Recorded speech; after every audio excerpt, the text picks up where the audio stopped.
adorei essa sua colocação. E assim a gente vê acontecer... É claro que é ironizando. Lógico. A gente vê acontecer isso com a maioria das empresas que a gente tem, até mesmo aqui no interior. Aí eu pergunto uma coisa, aonde que estão esses trabalhadores também, né? Porque eu acho que a gente também, eu volto àquela fala minha do controle social, aí já mais junto do sindicato, porque se a gente não tiver um trabalho também, que esteja próximo do mesmo jeito que com o grupo da saúde, que esteja próximo do trabalhador, do sindicato, gente, a gente vai o papel junto ao pessoal do sindicato também é fundamental. O sindicato ele tem uma parcela importante. Até falei isso com o Luiz, falei com a Rosângela. Falei, cadê o povo do sindicato, gente? Né? Eles precisavam estar aqui. Né? Porque lá em Betim a gente tem, inclusive a minha entrada para a saúde do trabalhador se deu pela via do sindicato. É do sindicato? Pois é, qual sindicato? Sindicato dos professores. Os professores. Agora, uma outra coisa que a gente tem que entender bem o papel do Sereste, eu acho que nesse ponto o Sereste do lado de Betim tem um papel muito importante, porque a Magda conseguiu fazer essa aproximação, entendeu? Eu acho que isso é legal, porque é difícil, né? Não é um movimento fácil, não é por falta de convite. Tem que achar uma estratégia. Assim, o Sereste de Betim, que já vem trabalhando há muito, e assim, a própria questão que colocou ali do início, lá tem a Fiat, né? Bem diferente dos outros lugares. Acho que a gente tem que também respeitar as especificidades das regiões, né? Da forma como os serviços vão se estruturando. Eu nem estou colocando aqui Betim como modelo, tá, gente? Longe disso, né? Eu estou falando de uma realidade que é a que eu conheço, assim, né? E o que é que a gente tem feito aí, né? A ideia, inclusive, é a gente trocar figurinhas, né? Como eu estou, inclusive, em formação, né? Para mim é muito interessante entender melhor como essa questão, né? O Sereste, então, até 2000 e pouco, até 2010, não tinha psicólogo, né? Então, foi contratado em 2010, foi quando eu entrei para o doutorado, 2009, 2010. Tá? Hoje, o Sereste conta com uma segunda psicóloga recém-contratada, né? Ela era da atenção básica, né? Trabalhava numa unidade básica de saúde, e aí já tinha um tempo, é uma pessoa também muito interessante, já tinha tido contato com ela, né? Embora, né, como ela sempre teve que lidar lá na atenção primária, ela não estava muito antenada ainda para a questão da saúde do trabalhador, né? Então ela foi recentemente contratada, deslocada, né? Não é desvio, né? Ela continua na mesma função, realocada. Realocada agora para o Sereste, é efetiva também. Outra grande vantagem do Sereste de Betim é que todos os profissionais são efetivos, né? Eu acho que isso é um diferencial, tá? Porque aí você não fica à mercê da política. Tem também, né, esse atravessamento político, tem autonomia para trabalhar, né? Porque aí você pode continuar o projeto. Claro que o gerente muda, né, a cada nova gestão. Então agora, por exemplo, o Magda está saindo da gerência. Nós não sabemos quem vai ser o novo gerente, porque mudou, mas ela continua na equipe, a equipe toda continua, os psicólogos, os médicos, assistentes sociais, os fonoaudiólogos, os fisioterapeutas, os terapeutas ocupacionais, tá? Todos eles continuam, porque são todos efetivos, né? Então isso ajuda muito o serviço. Alguém colocar uma questão aí atrás? Não?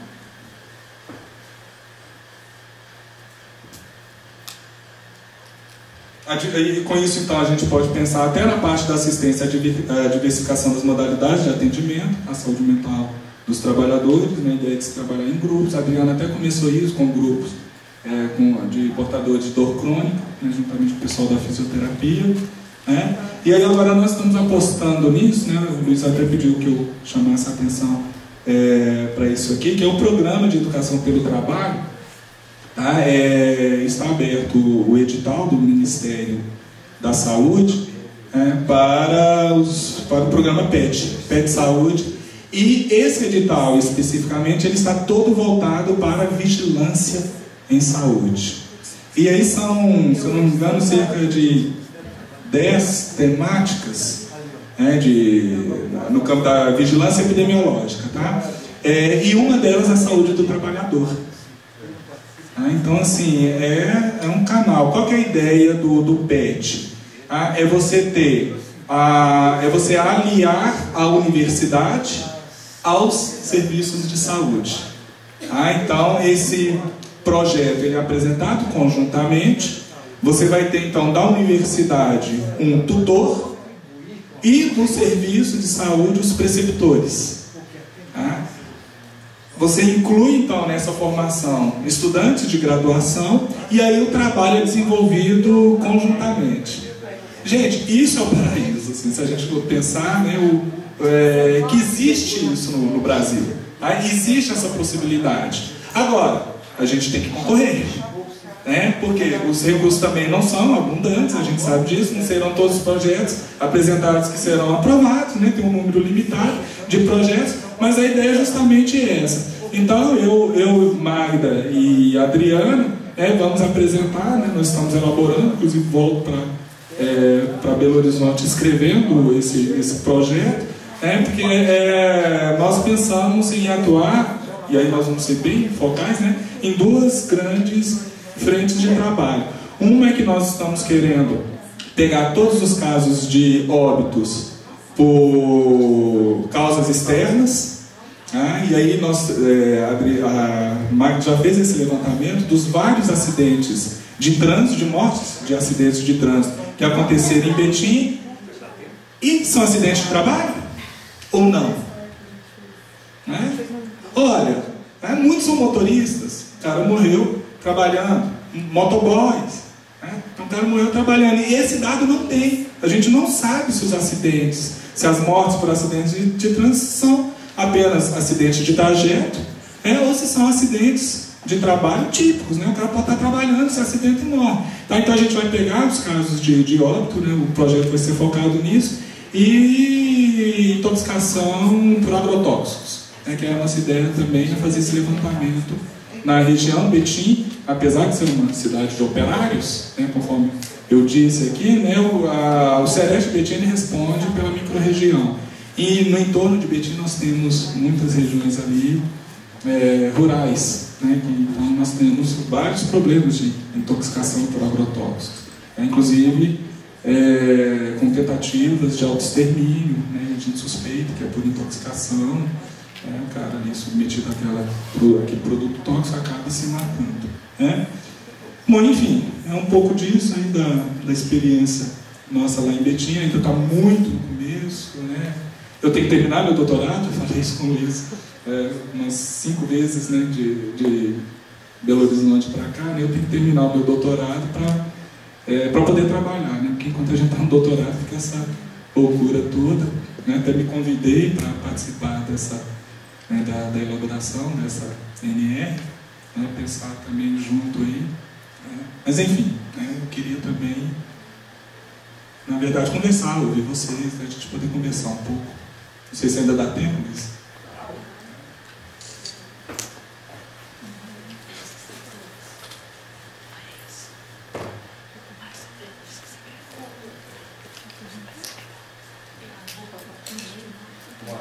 Um aspecto importante essa de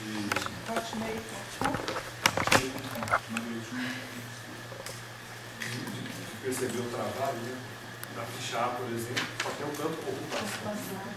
Ocupação não é nada, perto da dimensão que a gente poderia captar aí, para entender a determinação do trabalho na saúde. Com certeza.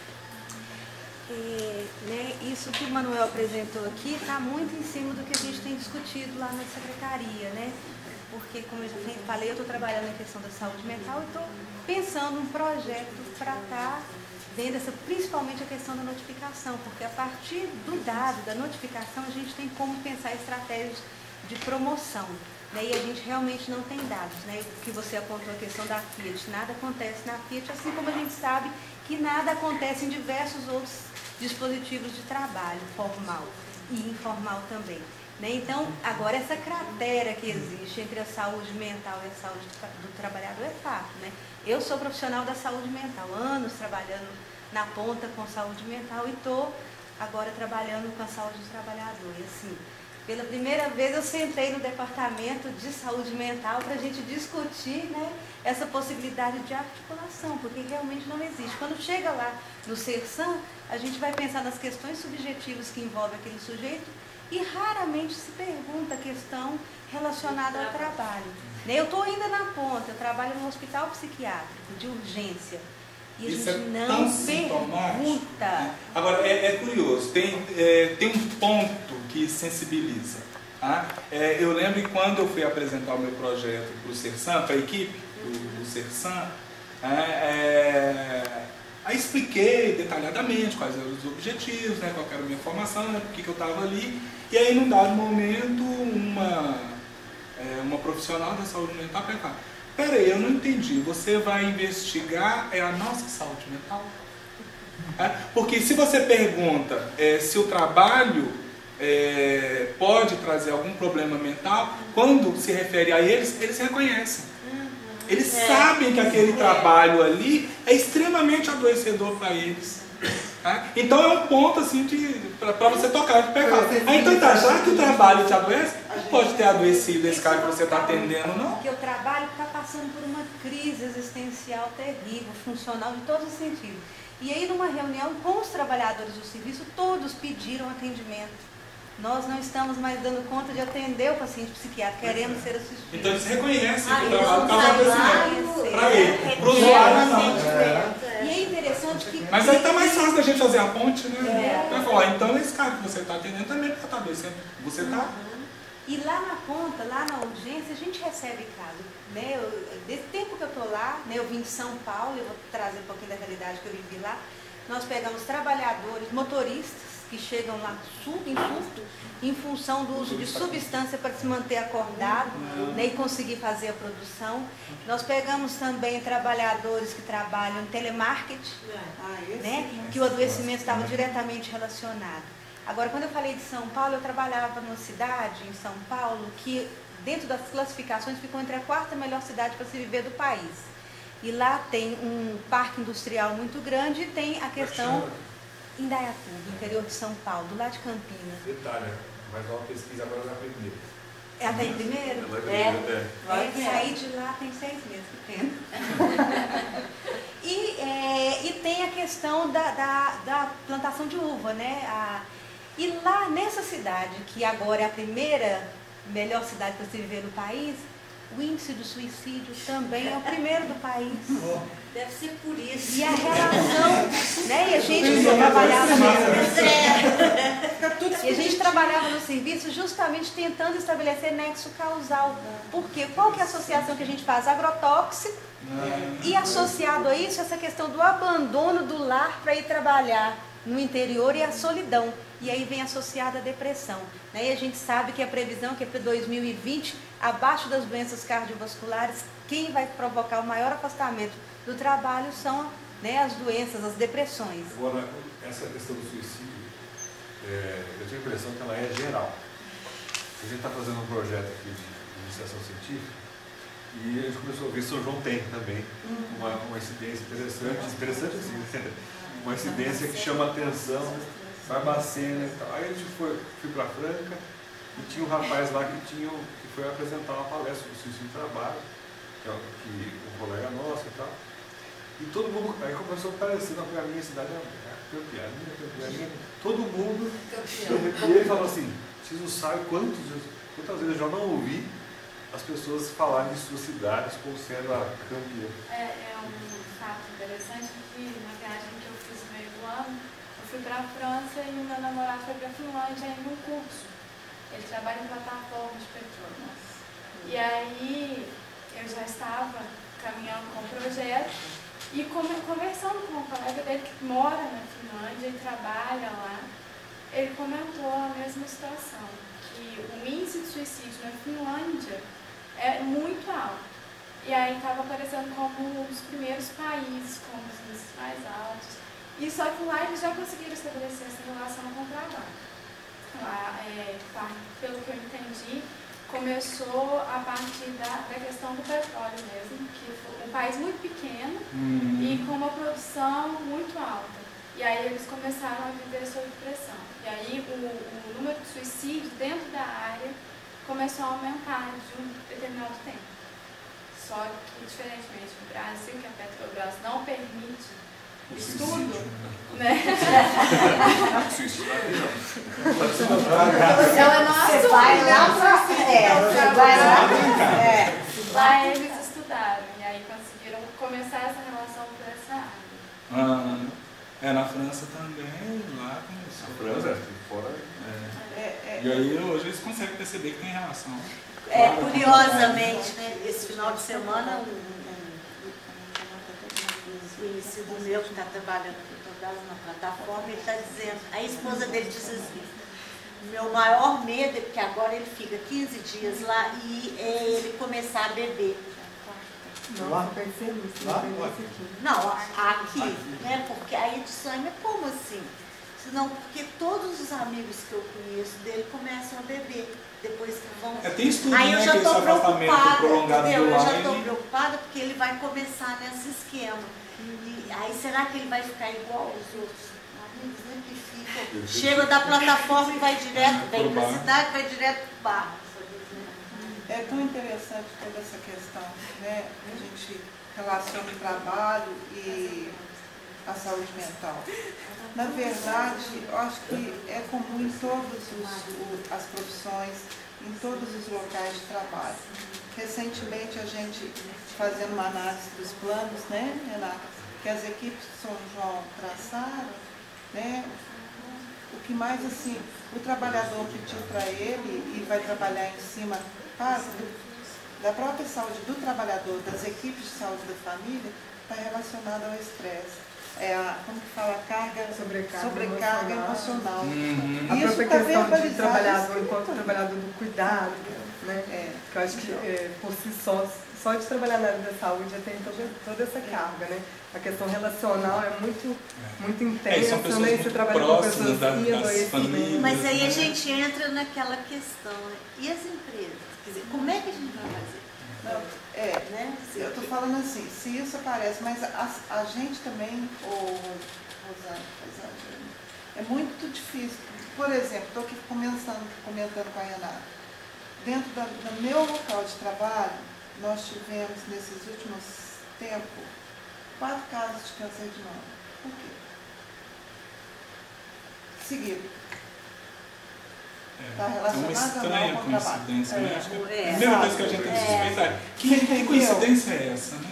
Assim, foi muito próximo um do outro. E tem acontecido assim, e pessoas que não são assim. Tem mulheres abaixo de 40 anos. Isso é histórico familiar. Histórico familiar. Mas esse é o desafio, né? Sabe? Você então, conseguir assim, fazer imagina o que a gente não acha dentro de uma empresa. Né? Eu não sei se tem muita diferença, não. Eu acho que cada um fica querendo esconder aquilo que você mexer na questão do trabalho. O índice de alcoolismo muito dentro da difícil. própria universidade, dos motoristas. Você está falando isso, tem uma empresa de uma outra cidade que eu trabalhei que ela conseguiu detectar um índice alto de alcoolismo, mas o que essa empresa fez? Pegou essa população e falou assim, vocês têm 1 ano de tratamento, nós vamos pagar vocês vão tratar. Se dentro de 1 ano vocês não se conseguirem se adequar, aí nós vamos demitir. E foi aquela leva.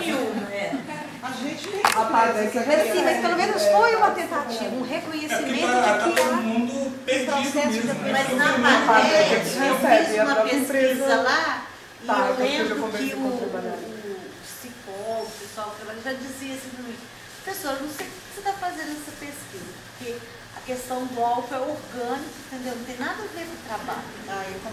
Então você não vai achar. Tanto é que no prontuário realmente né? Eles já acreditavam, isso é orgânico, eles defendem, né? Igual na construção nada a ver com o trabalho. Aqui a gente tem empresas na região, né, Renata? Que a gente vê assim, as referências falando, como por exemplo, eu posso citar 2. Aquela empresa que tem lá, Dores Campos. Assim, é produção. as meninas não têm tempo de ir no banheiro, acho que as meninas também não, né? Mas assim, para a mulher ainda fica mais... O que é Malu? Malu. Fabrica, Mas isso, isso, ela exporta. Isso não sai aqui para fora. Eu já tinha visto Entendeu? Não sai para fora dos muros da empresa, quer dizer, o trabalhador a está cidade inteira trabalha. Além daquilo, tem as bancas que eles estão colocando agora ao agravante disso. Essas bancas ela está terceirizando serviço em várias outras cidades aqui da região. É um trem de doido, não é? É uma coisa assim, se a gente for ver, eu não sei o que eu vou fazer com isso não. Cada vez que eu falo assim, chegou uma banca da Maluvas lá, eu falo, ai meu Deus, a gente, sabe? É uma coisa assim. Nós temos aquela esteio ali, eu não sei também o que nós vamos fazer. Para mim, o Ministério do Trabalho ali não tem nem mais o que fazer mesmo, meu ponto de vista, né? Porque lá as trabalhadoras também não podem nem ir no banheiro. É proibido. Usa fraldão. Então, assim, lá em Betim, o Ceres chegou a fazer um trabalho, eu também ajudei nesse trabalho, com a empresa, Jabil, fabrica componentes para HP, impressoras. Né? A Jabil era a terceira dela. E a gente estava tendo vários casos assim, pesados mesmo, inclusive de abortos. E trabalhadores. E você chega na Jabil, você não tive a oportunidade de entrar, eu vi só o vídeo. Assim. Você diz que a hora que você entra assim, você vai falar, nossa gente, que lugar gostoso. Lindo, né? Trabalhar lindo, maravilhoso, né? Jabil, né? E ela, depois aí a gente foi pesquisar essa empresa, ela inclusive está na China. Né? Na China já tem vários casos de suicídio de trabalhadores da Jabil. Né? E aí você olha assim, do ponto de vista, vamos dizer, do ambiente de trabalho, maravilhoso. Agora, quem está lá no dia a dia, os trabalhadores falaram que é o tempo todo, um capataz, eles chamam de capataz, o cara fica batendo palma, a produção, não está aguentando não. E se o grosso da produção é de mulheres, que é componente eletrônico, eles optam muito mais por mulheres, né? Então assim, começa a chorar e elas falando assim, crise de choro. Acabou de falar, mas vai ficar nessa fraqueza aí? E aí então o que começou a acontecer? Né? Muitos problemas osteomusculares, depressão, eles não afastam. Quando afastam, aí depois o nexo é estabelecido, lá aconteceu vários casos, né, pelo NETEP, eles conseguirem, então, comprovar a relação do trabalho, o trabalhador volta, eles criaram um espaço lá, era o espaço para o churrasco das festas, assim. As trabalhadoras vão para lá e tem que ficar o dia inteirinho lá. No churrasco? No lugar do churrasco. E aí eles colocaram o nome desse lugar onde elas ficam, que é o mesmo lugar onde eles colocam o refúgio de peça. Eu não sei exatamente qual que é o nome da sala de refúgio de peça. Tipo assim, despejo, alguma coisa mais ou menos assim. E aí o pessoal pega e fala, ó, se você chorar, você vai pro despejo. Aí que é esse lugar lá, eles ficam o dia inteiro lá, porque eles não podem demitir, né, não tem onde colocar essas trabalhadoras. Aí isso que é uma verdadeira humilhação. A hora que você entra na empresa, assim, é o cartão de visitas, né? Assim, é esse lugar. E as trabalhadoras ali expostas nessa humilhação. Oi? Essa empresa que tem Em Betim. E aí ela foi algo do Ministério, que eu tive dela, que era sair de Betim. Ministério do Trabalho também. Isso aí é Ministério do Trabalho. O trabalho penoso é uma coisa extremamente difícil. Tem muito tempo também, você consegue verificar que o trabalho ele é insalubre, que tem a questão da periculosidade. Agora, como um trabalho penoso, de repente a AMR vai favorecer isso. Aqui em São João mesmo, os trabalhadores, os bancários da Caixa Econômica, com a nova gerência, né, que ontem eu tive a notícia de que ele foi afastado, falei, não, ficar livre desses trabalhadores. Que a gente tem as metas é um negócio assim inalcançável, entendeu? Então elas, e eu sei que eu sou cliente lá, e elas choravam. A gente tem aluno, as meninas chegam na sala de aula e começam a chorar, né? Foi até por isso que eu fiquei sabendo. A minha mãe foi bancária, Rosana, e ela nunca influenciou no que a gente queria ser, né? Uma escolha da profissão, do trabalho em si. Mas ela fala, a única coisa que eu não quero que você seja é bancária. porque ela fala Você acredita que eu ouvi é isso um das ambiente. professoras de Betim? A professora está nesse nível. Sem só Betim, né? O estado né? em todos os lugares que você vai. Eu fiquei assim, chocado. E no caso da Caixa, por exemplo, eu até tentei fazer uma denúncia, porque eu vi que o Estado. Eu gostaria muito que o Rafael seguir, meu menino, vai seguir E até consegui fazer, coincidentemente, eu fui chamada por uma banca na UNB e a menina, ela trabalhava na Caixa. Olha pra você ver. Então, e aí ontem ele estava lá na Caixa, estava com uma roupa, né, de esporte, assim. Aí eu pensei, deve estar de férias, e vi o pessoal e perguntei.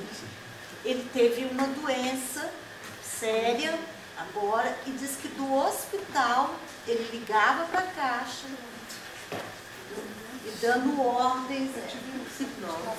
E aí o pessoal estava lá numa. A Caixa afastou ele 2 anos. Então, né, eles vão ter o cara ligava no hospital, doente, teve um AVC. Para poder falar, ainda dizia assim, né? Vocês acham que que eu não volto mais? Me aguardem. Isso. Aguardem. Eu volto.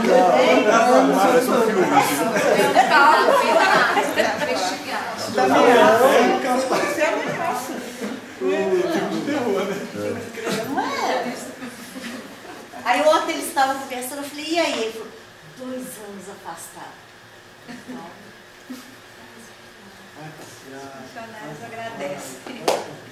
Hein? Funcionários agradecem. Então, muito obrigado pela troca. Finalizando, agradecer pela minha presença.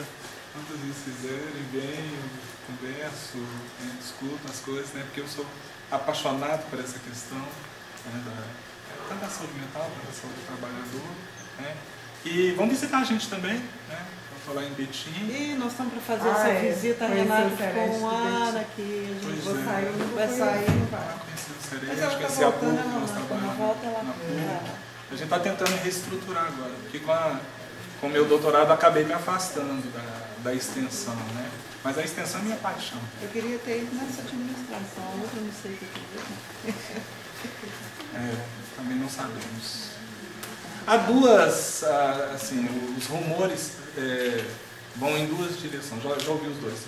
Assim, a saúde está ferrada, né? Porque